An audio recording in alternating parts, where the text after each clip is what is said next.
En nombre del Toro Celeste voy a decir unas palabras. Primero de agradecimiento como es nuestra obligación, para reconocer el patrocinio generoso siempre de la Fundación Unicaja y ahora, en este caso, la generosa hospitalidad del Centro Pompidou, que en este caso acoge la presentación de un libro que para nosotros significa mucho. Significa una extraordinaria satisfacción por diferentes motivos. Pero es necesario antes agradecer también la presencia de Julio Neira, que ha sido también siempre tan generoso con el Toro Celeste, que en un momento determinado nos posibilitó publicar un libro que para nosotros ha sido extremadamente importante, porque marca una etapa de valoración fundamental y al mismo tiempo una generación fundamental, no solo para la poesía, como saben ustedes, sino para la literatura y la creación en general, que es la generación del 27. La quimera de los sueños, que se llama su libro, Julio Neira no solamente hace un esfuerzo de investigación, sino hace un extraordinario esfuerzo con acierto absoluto y pleno de valorar el significado de lo que se ha llamado la generación del 27. Y, por tanto, ampliar primero su significado, decir y discutir qué valor y qué sentido tiene esa denominación que le cae pequeña, que es circunstancial, que es también falso o por lo menos impropio el número de participantes o que constituyen la generación. Hay muchos más, hay un grupo de mujeres también absolutamente clave, hay pintores y hay también novelistas, y por tanto la generación del 27 no es la generación de Alberti, Lorca y Cernuda, sino es una generación mucho más amplia, que tiene muchos más vertientes, muchos más significados. Y ese libro es la profundización exactamente de esos criterios y de esa iluminación de las... Muchas veces a una persona que seguramente conocemos todos, como es Rafael Pérez Estrada, muchas veces le han valorado su literatura por el rompimiento de los géneros, es decir, que nunca se puede decir que Rafael es poeta, o es novelista, o es pintor, o escribe relatos, o escribe aforismos, o escribe poemas, sino es un escritor. Y por tanto es mucho más amplio que poeta todavía, ¿verdad? En este caso hay también la posibilidad, creo yo, y se aceptaría si se planteara con la investigación de Julio Neira, el decir que hay un plano de investigación que se puede superar y se puede romper en cuanto se llega a casi a constituir un ensayo. Un ensayo es más que una investigación, o al menos es un paso más que una investigación. Hay una voluntad de estilo, hay una voluntad de llegar a alguna conclusión valiosa y no a un amontonamiento de datos que muchas veces la investigación se queda ahí, ¿verdad? Y aquí hay también, en este caso, en su libro del que estoy haciendo referencia, en todos sus trabajos, en la investigación sobre Caballero Bonal, que ha hecho un libro, Memorial de Disidencia, absolutamente clave para entender la obra de Caballero Bonal, un hombre de la importancia de Caballero Bonal. Y otras investigaciones sobre el surrealismo, sobre José María Hinojosa, etcétera, etcétera. Ese investigador ensayista va a presentar a José Ignacio Díaz Pardo. Y el libro de José Ignacio Díaz Pardo tiene también para nosotros, para Juan Ceiles y para mí, un significado muy especial. No solamente la cordialidad de la amistad, sino también el reconocimiento de un libro absolutamente espléndido. Y también asequible si lo valoramos en un doble plano. En el plano del contacto vivo con el arte y de las conclusiones que ese arte puede producir. Estamos contentos de que este acontecimiento una a estos dos amigos, estos dos creadores, y con estas palabras termino. Muchas gracias.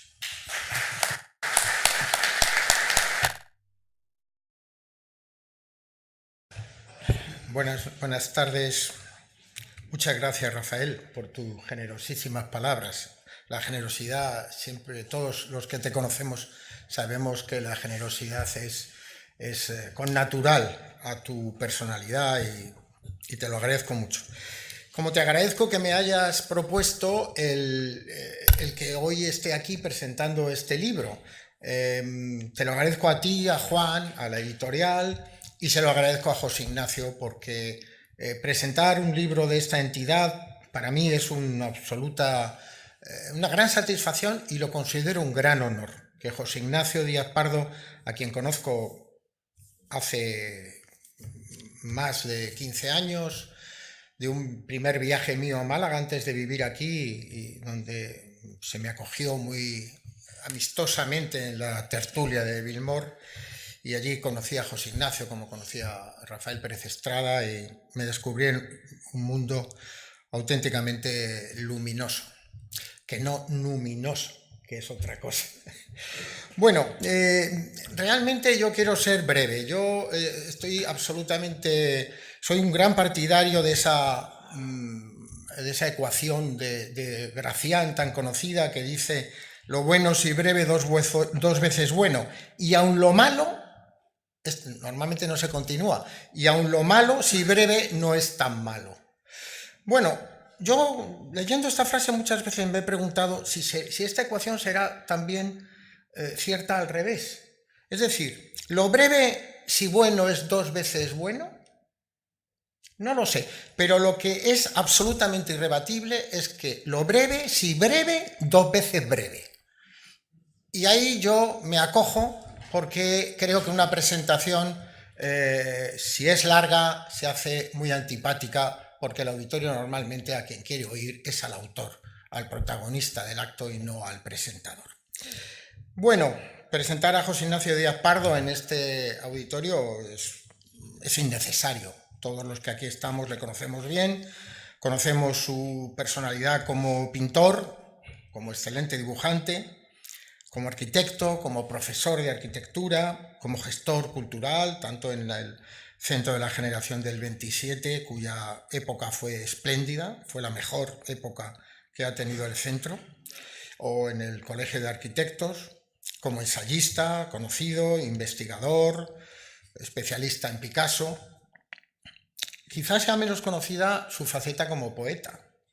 Y José Díaz Pardo, es dos veces poeta, porque es poeta en verso, de ello luego hablaré de ello, hay una buena muestra en este libro, y poeta en línea.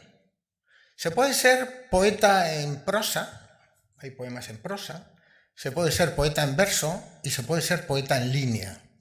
Lo fue Benjamín Palencia, a quien nada menos que Juan Ramón Jiménez le publicó un libro de dibujos en una colección de poesía, en su biblioteca índice. Lo fue Gregorio Prieto, a quien Manuel Altolaguirre, nuestro paisano, le imprimió un libro de dibujos, cuerpos, en una colección de poesía, y luego, después de la guerra, también publicó un libro llamado así, Poesía en línea. Y José Ignacio es poeta en línea. Todos los que conocemos sus dibujos, que no son ilustraciones, sino que son obras poéticas en sí misma, lo sabemos. Bien, él nos presenta hoy un diario. Diario, empieza el título llamándose Diario. Es un género relativamente nuevo en la literatura española. No hay muchos diarios en la historia de nuestra literatura, pero que últimamente, en los últimos 15 o 20 años, sí se ha puesto de moda, y hay diarios bien conocidos que se continúan, que tienen 7, 8 volúmenes. porque hay escritores que van escribiendo y publicando a la vez su diario. Es conocido el caso de Andrés Trapiello. Tenemos el de Hilario Barrero en Nueva York, que es un excelente diario. Aunque el diario Entre dos ciudades de José Díaz Pardo, como se firma, es un poco distinto. Yo creo que dentro de lo que es el género de los diarios resulta un tanto anómalo.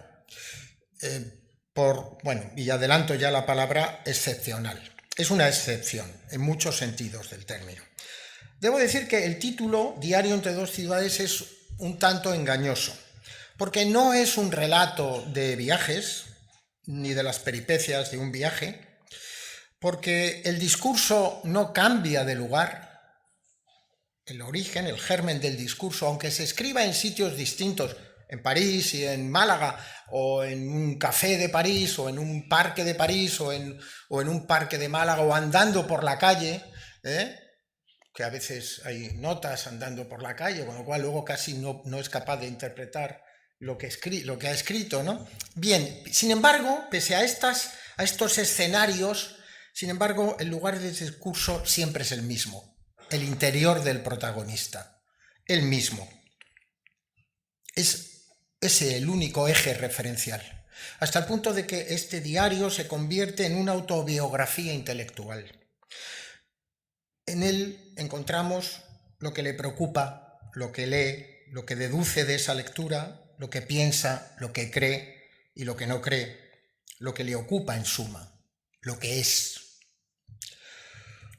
Apenas hay vida pública. No podremos encontrar, como otros diaristas, lo que hace cotidianamente, a quién ve, con quién se entrevista. No hay prácticamente actividad exterior. Por eso a mí me sorprende una nota en la página 112 que dice: vuelta a boda Falele en Sevilla, gripe. Esa es la referencia, o sea, de lo exterior que le pasa. A ver, no vamos a buscar cotilleos, porque no encontraremos ningún cotilleo. Nada de su vida cotidiana, excepto alguna magnífica excepción. En la página 158 leemos: el cepillado de dientes me ha durado todo el bolero de Ravel, por no perdérmelo.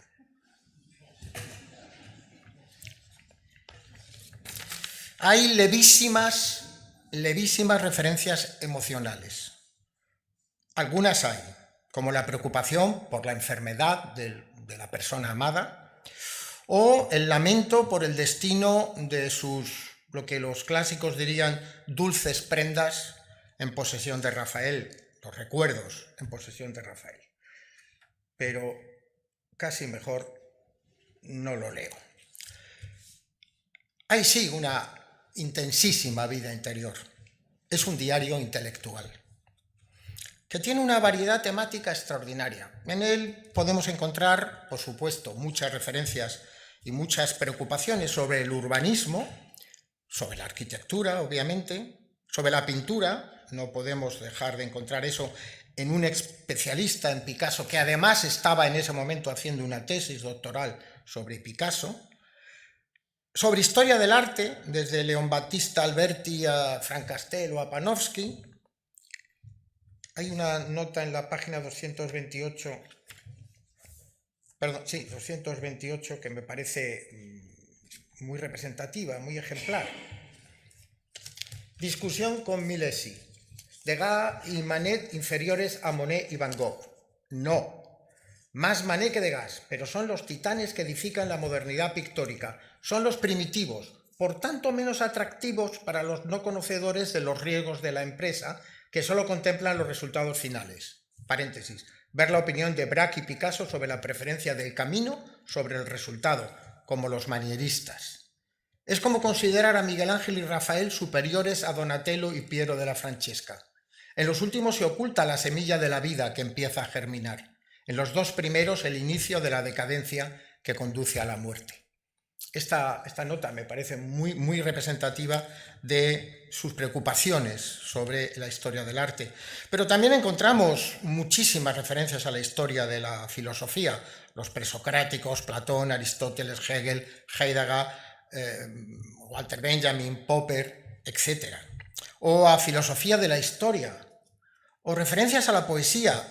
Por supuesto, ya he dicho antes que incluye muchos poemas muy, muy estimables, merecedores, desde luego, de formar un libro por sí mismos. A la religión dedica no pocas preocupaciones, o por lo menos notas.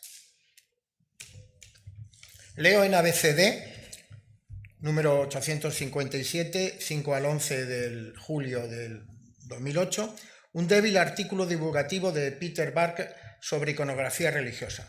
Me hace reflexionar sobre la improbable emoción, paréntesis, si no es de rechazo, que las imágenes de la pasión de Cristo pueden suscitar en el hombre actual. Lo terrible es el sadismo-masoquismo sacralizado. Claro que no es extraño en una religión cuyo rito máximo es un rito antropofágico. Es la única entre las religiones más primitivas que viola ese tabú primordial del hombre civilizado, y pretenden ser la única verdadera.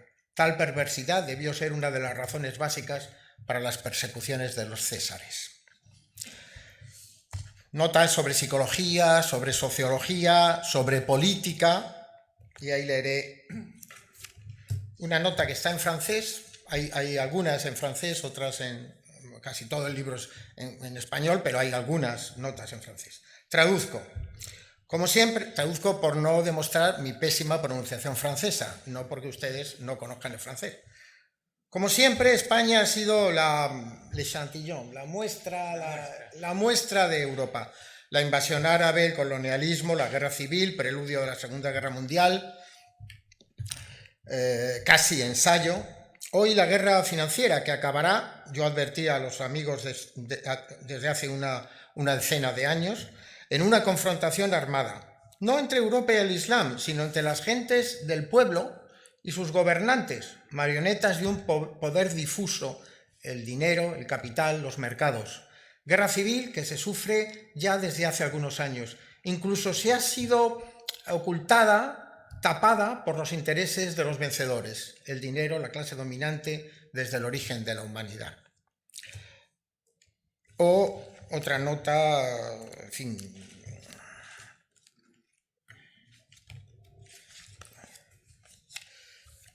Situación desventurada la del pueblo español, que a pesar de sus muchísimos defectos no merece tener los gobernantes que le han dirigido a lo largo de la historia. Los peores, los actuales. Es del año 13, ¿no? Que unen a la codicia rapiñadora de las clases dirigentes la ausencia de méritos para haber alcanzado ese puesto. Probablemente las consecuencias negativas de un hecho positivo. La democracia, tal como la entendemos hoy, así como los nacionalismos, son el hecho negativo de otro enormemente positivo, la Revolución Francesa. Quizá por esa situación cada día soy más afrancesado. Republicano, de res pública, no de antimonárquico, hasta el punto de a veces encontrar gracia en el malaje francés que ellos llaman esprit. Bueno, los aficionados a la física encontrarán muchas referencias al principio de incertidumbre de Heisenberg, los aficionados a lo cósmico y a la cosmología otras. Hay notas sobre lingüística, sobre filosofía del lenguaje, sobre sexualidad, y otros textos son verdaderamente inclasificables. Ya casi al final del libro les aseguro haber disfrutado mucho con esta anotación que no me resisto a leerles. En la tarde de ayer, en la terraza de Le Cactus, se nos acercó un varón negro de unos 49 años para pedirnos limosna. Los contertulios franceses que nos acompañaban le increparon con malos modos, haciéndole ver que era un habitual de la mendicidad. En España nunca se rechaza a un mendigo con tanta acritud. Un paradigma de ello era Rafael Pérez Estrada, quien siempre daba unas monedas a unas sabiendas de que le estaban engañando. Mi visión de esta disconformidad de posiciones es más próxima a la francesa, pero en España la mendicidad parece ser una ocupación que debería contribuir al PIB. En nuestro país la profesionalidad de los mendigos es aceptada, incluso ensalzada. Si tenemos en cuenta que la sociedad española pone a mendigar a la propia reina de España bajo la excusa de las cuestaciones contra el cáncer o para la Cruz Roja. Si en las puertas de las iglesias no se agolpan los mendigos esperando la salida de los misa oyentes, es porque ya poca gente va a misa. Si no, entre chorizos, políticos, aristócratas o folclóricos y mendigos regios, seríamos un relato quevedesco ambientado en la era tecnológica. etc. Es decir, todas estas referencias a temas tan diversos constituyen una especie de, antes decía autobiografía intelectual, pero podemos hablar también de una enciclopedia personal, tal vez excesivamente personal, porque eso conduce a la soledad intelectual. Hay un par de notas que definen muy bien esta situación. El 4 de enero del 2011 dice: estoy solo. No ha habido nunca nadie, ni Javier siquiera, que acepte que les ponga algunas de estas ideas con un mayor desarrollo. No tan resumida. Quiera Lourdes o no, existe la soledad cósmica. Bienvenida soledad que permite pensar sin caer en la placidez de los espacios comunes. O ya mucho más avanzado el libro, casi al final,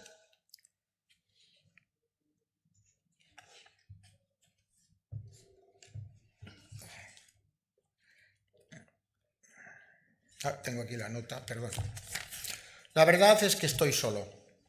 Nadie con quien confiar estas sorpresas del conocimiento. Nadie que me siga. Los que van delante han muerto y no puedo pensar siquiera en una improbable dialógica entre Warburg, Cassirer y yo. No tener nunca la seguridad de que mi interpretación de sus textos es válida. Bien, el libro,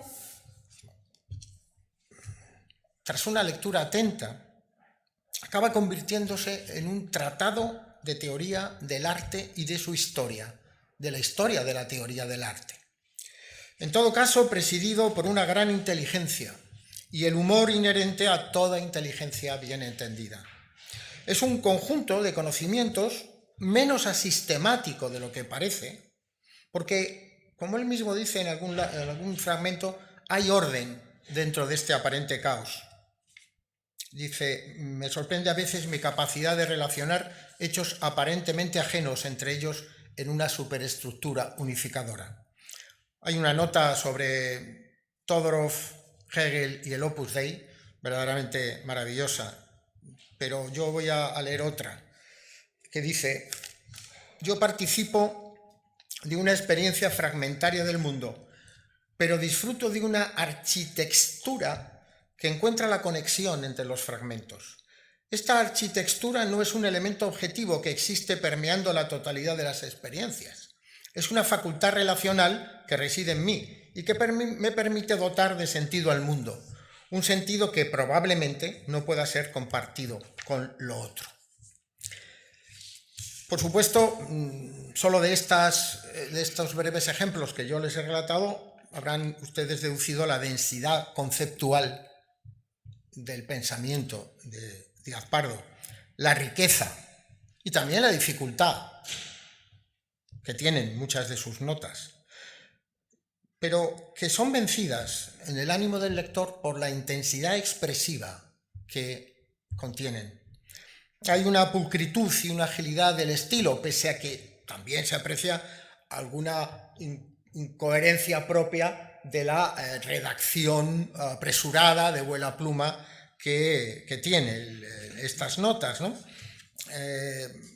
Y esta variedad temática acaba manifestándose también en una variedad genérica, porque encontramos lo que yo creo que son microensayos, al modo de los microrelatos tan de moda ahora. En el libro hay mucho microensayo.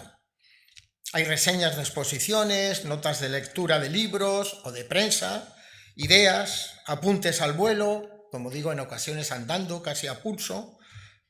Hay notas para su tesis doctoral hasta el 30 de marzo de 2012 y dibujos, muchos dibujos maravillosos. En suma, comparte una de las características de la literatura actual, el fragmentarismo, que es no solo un signo de la literatura actual, también un signo de la actualidad, de los tiempos en que vivimos, lo fragmentario. Lo fragmentario conduce a una cierta dispersión, pero esa dispersión es la de los fragmentos de un friso que en la lectura completa acaban dándonos una imagen muy coherente, que tiene una gran unidad, que es la de la personalidad intelectual de José Ignacio Díaz Pardo.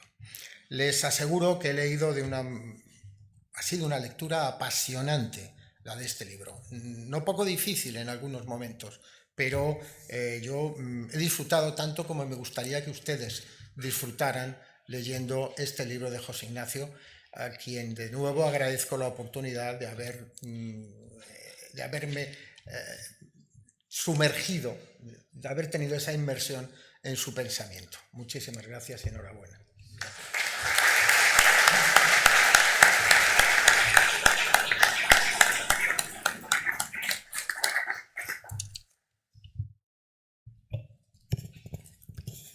Buenas tardes. Gracias indudablemente a Julio. Ahora iré puntualizando un poco algunas de las cosas. Le agradezco todo lo que ha dicho, porque todo lo que ha dicho es absolutamente cierto, pero hay determinadas matizaciones que tampoco me gusta ni ofender a nadie, ni que nadie se sienta incómodo, y explicaré por qué motivos. Algunas de las cosas pueden resultar, si las piensas que son para hacerlas públicas, pueden resultar incómodas, sin tener yo esa intención.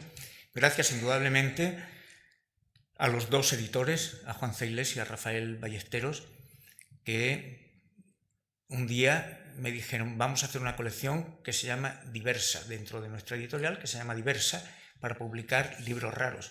Les digo: yo tengo un libro raro. Entonces, ciertamente, les di una pequeña muestra del libro, pequeña muestra, y al final pues aceptaron publicarlo, 10 años de apuntes, no diarios, pero bastante continuos. Un agradecimiento también fundamental al Centro Pompidou, por dos razones que son afectivas. Una de ellas porque yo vivo al lado del Centro Pompidou, aquí en Málaga, pero es que yo vivo en París, también al lado del Centro Pompidou de París. Y yo escribo todas estas cosas en un bar que se llama Le Cactus. Yo mantengo algunas costumbres españolas en Francia, por muy afrancesado que me haya vuelto. Y entre las costumbres españolas es que voy a tomar el aperitivo, me tomo 2 copas de Chardonnay, el dinero no da para más en Francia, 2 copas de Chardonnay todos los mediodías, y entonces me asomo al escaparate del bar, un bar de barrio, y tengo 2 manzanas más allá, tengo el Centro Pompidou, es decir, que estoy siempre rodeado del Centro Pompidou. Por eso era importante que la presentación se hiciese en el Centro Pompidou. Le agradezco a Nacho Jauregui que haya posibilitado que eso sea así. Y quiero también agradecer, por supuesto, a Unicaja que haya ayudado, haya financiado la publicación, porque si este libro es denso y es difícil y es insoportable incluso para mí mismo, visto en formato informático sería, vamos, para echarse a dormir rápidamente. Paso a explicar otra serie de cosas que son importantes dentro del libro. He dicho que por favor, que aunque digo algunas cosas que son bastante brutales, hay que tener en cuenta que son cosas que yo pienso y que están escritas para mí. Esto no estaba pensado para ser publicado. Estos eran anotaciones, reflexiones que yo hacía para poder desarrollar trabajos posteriores, momentos de desahogo, afectivos, políticos, de lo que fuese, pero eran cosas para que se hubiesen quedado siempre en la intimidad, hasta tal punto que, en teoría, yo pensaba que si en algún momento se publicaba iba a ser después de mi muerte y que nadie me iba a poder perseguir. He tenido la prudencia de, cuando alguna cosa era demasiado dura y la persona se podía reconocer, poner nada más que las iniciales. Ciertamente, desgraciadamente, son reconocibles por lo que Julio ha contado aquí, que en algunas ocasiones se reconocen las personas. Pero he procurado siempre suprimir incluso lo que pueda ser demasiado ofensivo para las mentalidades y los pensamientos de la mayor parte de la gente, porque la mayor parte de las cosas, o mi planteamiento ante la vida, si tiende a algo, es a ser bastante heterodoxo y, vamos a decir, que por lo menos no habitual. Y, por lo tanto, no todo el mundo va a estar de acuerdo con lo que yo diga. El libro, en realidad, son unas anotaciones, son esos apuntes, y yo mismo estoy, al pasarlo a limpio y todo esto, al mecanografiarlo, he cogido y he sacado también una copia agrupándolo por temas. Hay temas de pensamiento, hay de arquitectura, de arte, de pensamiento, poemas, religión, sociología, etc. Hay de todo. Por lo tanto, es un libro que para poder de alguna manera soportarlo hay que coger y abrirlo por una página. Si no te interesa lo que estás leyendo, pásate a la página siguiente, pues estoy hablando de otra cosa totalmente distinta. Si tampoco te interesa, pues mira, no tiene remedio. El tema es como yo soy y es lo que yo cuento de mis cosas. Sin embargo, yo en el fondo estoy satisfecho porque también es un cierto desahogo. Pues son cosas que, bueno, sí me da un poco de pudor, ¿no? Cuando Julio ha leído en voz alta determinadas cosas, me da pudor que salgan a la luz pública. Pero bueno, como de todas maneras los sentimientos, los seres humanos son más o menos similares, alguien sentirá empatía por lo que he dicho o antipatía, pero en fin, que no voy a descubrir nada nuevo ante eso. No puedo decir nada más que no sea desvelar, porque yo creo que Julio ha hecho una disección muy exacta del contenido del libro. Sí explicar, que él ha insistido también varias veces. Hay veces que yo no entiendo lo que he escrito. Es decir, que muchas anotaciones aparecen siempre en el libro del que me ha movido a esa reflexión, porque necesariamente para volver a reconstruirla tendría que volver a leer ese fragmento de ese libro, de ese pensamiento de esa persona. Hay veces que yo no entiendo mi letra, porque voy caminando por la calle y voy escribiendo, y entonces la letra después con el tiempo resulta ilegible, y por lo tanto para mí mismo ha tenido que ser un desciframiento continuo de lo que estaba haciendo, y una preocupación también, porque hay muchas ideas que digo, qué pena que no lo haya continuado. Desgraciadamente ya la edad no me permite ni continuar ni nada. Bueno, sigo haciendo anotaciones de estas, que ya veremos en un futuro si aparecen o no aparecen, pero no la idea que Julio ha apuntado. Son microensayos para ser desarrollados en un formato más extenso, más profundo y más meditado. Por lo demás, no puedo decir más que lo que estoy diciendo. Sí, hay construcciones bastante deplorables, también por lo mismo, porque son anotaciones al vuelo, pero hemos intentado, y los propios editores lo hacen constar en la entrada del libro, que para mantener la fidelidad de los cuadernos, cuando algún dibujo era imposible de reproducir porque estaban hechos con un material no propio para la edición, han cogido y se ha reproducido aunque no se vea, y yo no he corregido, salvo esas ocultaciones de nombres para no hacer daño innecesario, salvo esas ocultaciones de nombre, no he corregido ni siquiera los graves errores sintácticos que en algún momento cometo. Por lo demás, estoy a su disposición por si alguien quiere preguntar algo en concreto. Sobre Brunelleschi se me puede preguntar todo.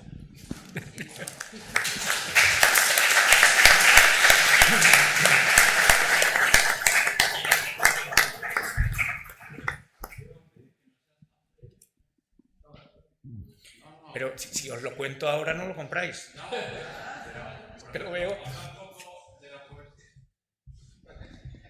Bueno, lo digo en la solapa del libro, lo digo que la mayor parte de los elementos biográficos y personales están escritos en poemas, porque la poesía es un poco más, te permite mejor ocultar los sentimientos a través de la palabra. Y son poemas, pero yo sé que yo no soy poeta. Es decir, eso le llevo la contraria a Julio. Yo escribo en forma de poesía, medida, incluso con poesía clásica, hay sonetos, hay todo lo que tú quieras, pero yo no soy poeta. Entonces, como yo reconozco eso, de la misma manera que también reconozco, sinceramente, que tampoco soy pintor. Lo tengo claro. Yo sí sé por qué me meto a escribir poesía. Yo sí sé por qué me meto a pintar. Y es un poco, que también lo ha comentado Julio y aparece en el texto, porque yo estoy buscando un camino, estoy buscando algo. Y eso me sirve a mí para intentar encontrar lo que estoy buscando. No lo he encontrado. Y sé además que no lo voy a encontrar. Pero escribo poesía formato de poesía, escribo bajo el formato de poesía o expongo determinadas cosas bajo el formato del dibujo, siendo consciente de cuál es mi posición como creador en esas dos disciplinas. No intento engañarme ni lo más mínimo. Entonces la pregunta viene Hay que leerse el libro para entender. Se entiende a la persona. Sinceramente te lo digo, algo que me han preguntado en una entrevista que he tenido hace poco tiempo, soy una persona que estoy tranquilo conmigo mismo. Eso es lo único que a mí me interesa. Todo lo que he hecho a lo largo de la vida, con errores, con aciertos, con lo que sea, para estar tranquilo conmigo mismo. No pretendo nada más y creo que es suficiente. Bueno, y ya dejar de transcurrir el tiempo, claro. Bueno, yo quiero decir que depende de lo que entendamos por poeta. Porque, bueno, igual que, por ejemplo, Cernuda o Antón Aguirre o otros autores de esa época a los que antes se ha referido Rafael, por ejemplo, lo que más valoraban en Cervantes era su condición de poeta, no tanto por la poesía suelta, por los poemas, sino por la visión poética que hay en su prosa y en su manera de enfrentarse a la realidad para transformarla a través de la escritura. Hay otra, a mi modo de ver, al margen de escribir poemas con mayor o menor habilidad técnica, hay una condición de poeta que es la de ser capaz de ver la realidad e indagar en ella e intentar interpretarla desde una visión o desde de una emoción estética. Y ahí, en ese sentido, tú eres poeta muy reconocible, ¿no?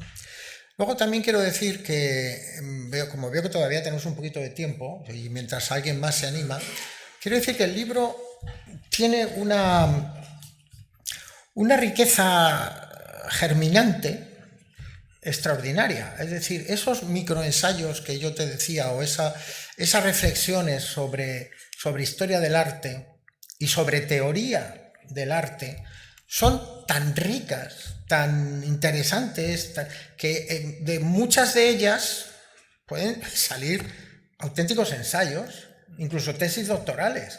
Ya no hablemos de Brunelleschi y tu estudio de la construcción legítima, ¿no? O sea, la perspectiva cónica, etcétera, etcétera, el descubrimiento del espacio por parte de Brunelleschi y sus contemporáneos, sino de un montón de cosas más sobre los que tú reflexionas y relacionas con otras cosas, con esa capacidad de poner en contacto esferas muy distantes del conocimiento, incluso de los datos de la realidad empírica, que son de una riqueza didáctica extraordinaria. Yo creo que es mucho más, por eso decía que a mí me parece muy, muy humilde el título, ¿no? Diario entre dos ciudades es un título humilde para la realidad, lo que en realidad contiene este libro tan rico en pensamiento, tan profundo en ensayo sobre el conocimiento, que una persona como tú, con tu formación, con tus experiencias, que es muy prototípica de un intelectual de finales del siglo XX y principios del XXI, puede ofrecer al conjunto de la sociedad. Por eso yo creo que es un acierto extraordinario haberlo publicado, Rafael, Juan, no como libro raro, como cosa excéntrica, sino como un ensayo auténticamente enriquecedor para el panorama intelectual de nuestro tiempo. José, me gustaría saber, el libro se llama Diario entre dos ciudades. ¿Y qué te da París que no te da Málaga? ¿Y qué te da Málaga que no te da París? ¿Y qué te hace volver cuando estás en París a Málaga? Las dos me dan aburrimiento en algún momento. Entonces, cuando me aburro de Málaga me voy a París y cuando me aburro de París me vengo a Málaga. En París hay además un valor añadido. Y es que como la vida es mucho más cara y yo soy jubilado, cuando se me gasta el dinero me tengo que volver, aunque esté divirtiéndome. Pero eso es una de las cuestiones fundamentales. No, hay, sin bromas, hay una cuestión, lo digo muchas veces a lo largo de esto, para mí París es como un catalizador. Quizás la soledad, el no tener nada que hacer, un poco en el sentido baudelairiano de estar paseando por las calles sin tener nada que hacer, una cierta distancia con las personas. No tengo el riesgo de que nadie de pronto me encuentre por la calle y me salude y me diga, anda, vente a tomarte una cerveza o vamos a tomarnos un café. Yo puedo pasearme sin que nadie me conozca, me puedo ir al bar, me respetan extraordinariamente en el Cactus, me reservan el sitio. Cuando yo llego me dicen, si se notan, los apuntes están todos tomados desde el mismo rincón, hay muchos apuntes del interior del bar y están desde el mismo rincón, me reservan el sitio. Todas esas cosas te hacen que en París me sienta muy cómodo. En Málaga hay otros valores, indudablemente. Quizás lo que yo menos soporto sean... Pero no es un problema de Málaga, es un problema de la sociedad española. Es decir, desde el momento que te metes en el avión, como es lógico, vengo en un vuelo de bajo coste, y entonces viene toda la gente...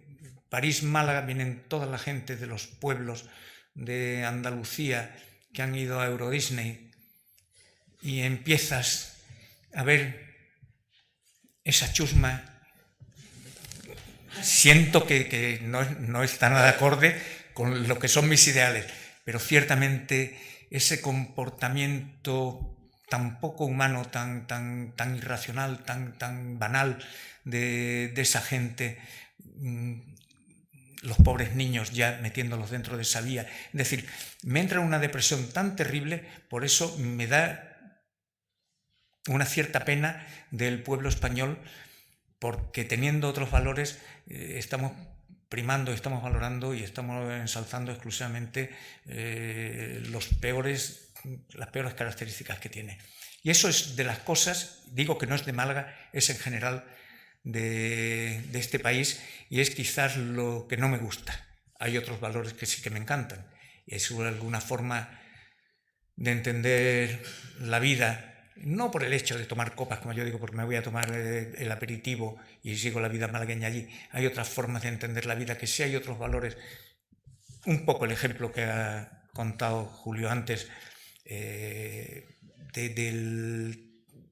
una cierta misericordia, un cierto sentido de solidaridad hacia la gente, aunque sea ejercida a través de la caridad, pero una cierta solidaridad que en los franceses se da duramente. Hay un ejemplo muy claro, quizás de las cosas que más me ha chocado a mí nunca en mi vida ha sido cuando yo he visto una pelea en Francia, de dos tipos, bueno, borrachos, claro, era lógico que fuese así, pero en un bar por la noche cogen y se pelean. Y la agresión más brutal que yo he visto nunca, y es que se golpeaban con la frente el uno contra el otro. Y entonces esa especie de crueldad que a lo mejor los españoles lo practicamos con los animales, ellos lo practican con ellos mismos. Me encanta, por otra parte, la idea de la res pública, como he dicho, la solidaridad, la idea del laicismo francés. Hay cosas en los dos sitios que me gustan y cosas que me disgustan. Pero bueno, cuando me canso de uno, me harto de uno, me voy al otro y ya está. Y mientras pueda. Pero confiesa que en París echas de menos el ruido, la gente hablando alto, etcétera, ¿no? Vamos a ver, el problema que tenemos las personas mayores como yo, que como además estamos un poco sordos, el ruido nos molesta mucho, pero también no nos enteramos mucho de lo que pasa. Entonces te abstraes, tú vas a un sitio donde hay mucho ruido, entonces te abstraes y tú estás a lo tuyo. Y por eso escribes estas cosas, porque no oyes, no estás escuchando lo que está pasando. Sí, dime.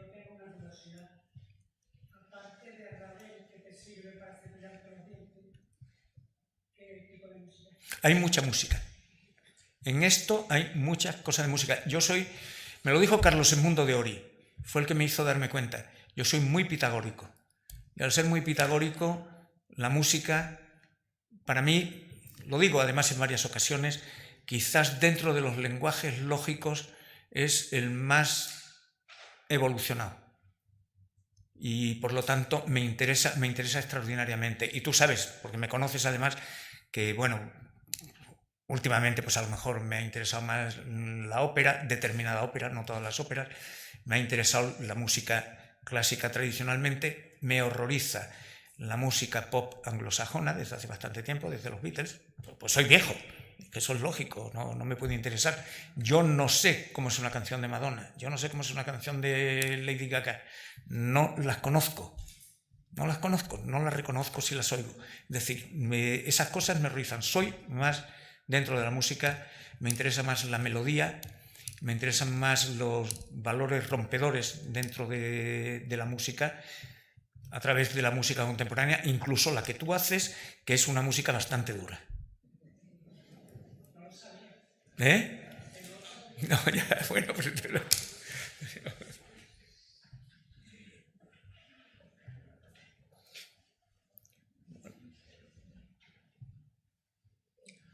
¿Hay alguna otra pregunta? ¿No? Pues nada, pues muchas gracias. Muchas gracias a todos por venir.